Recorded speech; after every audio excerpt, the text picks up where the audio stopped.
The conversation about the blending. This is where my focus is, and I'd love to kind of like go back and forth with you about this. I can feel sometimes where I vacillate between a broader perspective and then the sausage casing, for lack of a better word, that's cute, who I am as an individual. But sometimes I can feel where I'm a little stuck in that perspective, and I'm very interested in stretching my singular understanding of my broader self, my broader perspective, from moment to moment, reaching for that broader knowing so it becomes an easier process.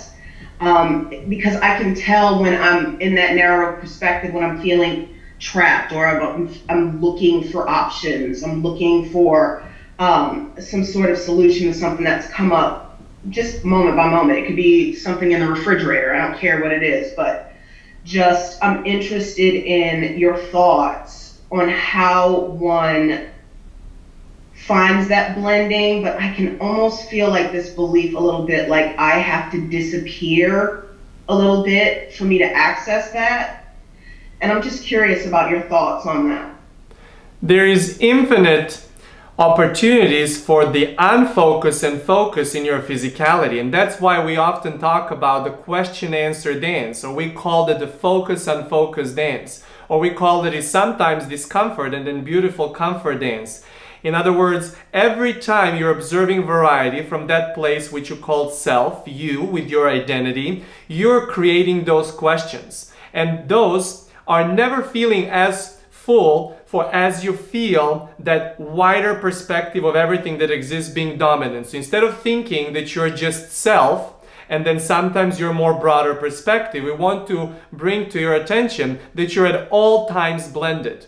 Even in the place of experiencing self, or even in the place of experiencing everything that exists in your physicality, you're at all times blended. There is no separation between everything that exists part of you and that place that is called self. That's why we say, even no matter how focused you are, there's always aspects of you that are being unfocused. When you relax, when you sleep, when you let your thoughts wander, and as well, for as long as you get to be, even in some of your appreciation states or your meditation states, when you get to that place where you feel less and less boundaries of physicality and experience that place of everything that exists, the divine ease, that stillness that you have, even at that time you're still physical. You can never really fully unfocus, no, you can never really fully just be focused. You're constantly dancing between focus and unfocus. Unfocus being not a state but the process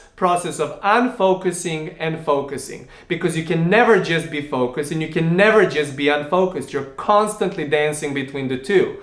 So what you're really asking about is, how do I find more resonance about my own question answer dance, about my process of focusing and unfocusing to create the balance? And that is the balance that we always talk about.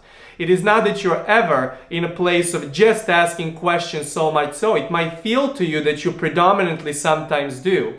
And you're also never really in a place of that ease and unfocus, even if it can last for hours. It never lasts for days without you checking in with the physical reality around you.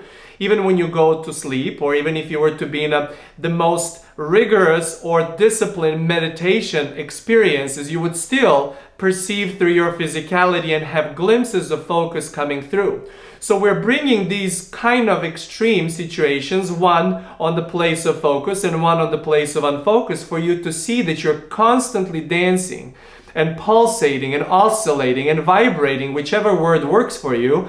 You're constantly doing that between the experience of focusing and unfocusing. So the balance that you're looking for is that you at all times are choosing. You're choosing for how long are you going to be catching your questions, and then you're choosing for how long you want to stay in that place of everything that exists and allow yourself the answers.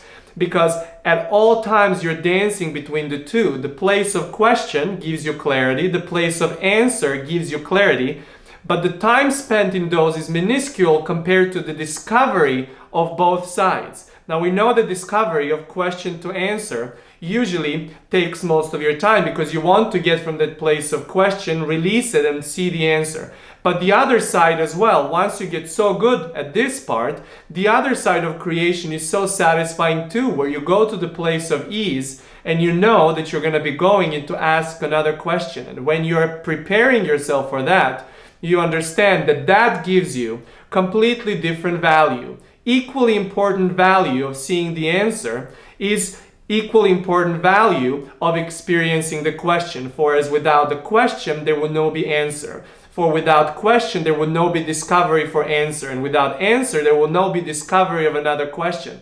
Because every time you get to ask those questions, you're in a beautiful new discovery of experiencing this divine part, this everything that exists part that you so beautifully described as something completely new, completely reconfigured for you to experience new levels and new segments of joy and appreciation and love and everything else that comes through that. And then your sensitive system telling you, your sensory physical system, your body giving you signals, your mind giving you signals based off of your thoughts, your feelings generating this within you, when you go to the other side and start asking questions. For you are always choosing how long you're staying in each of those brilliantly equally valuable states of being.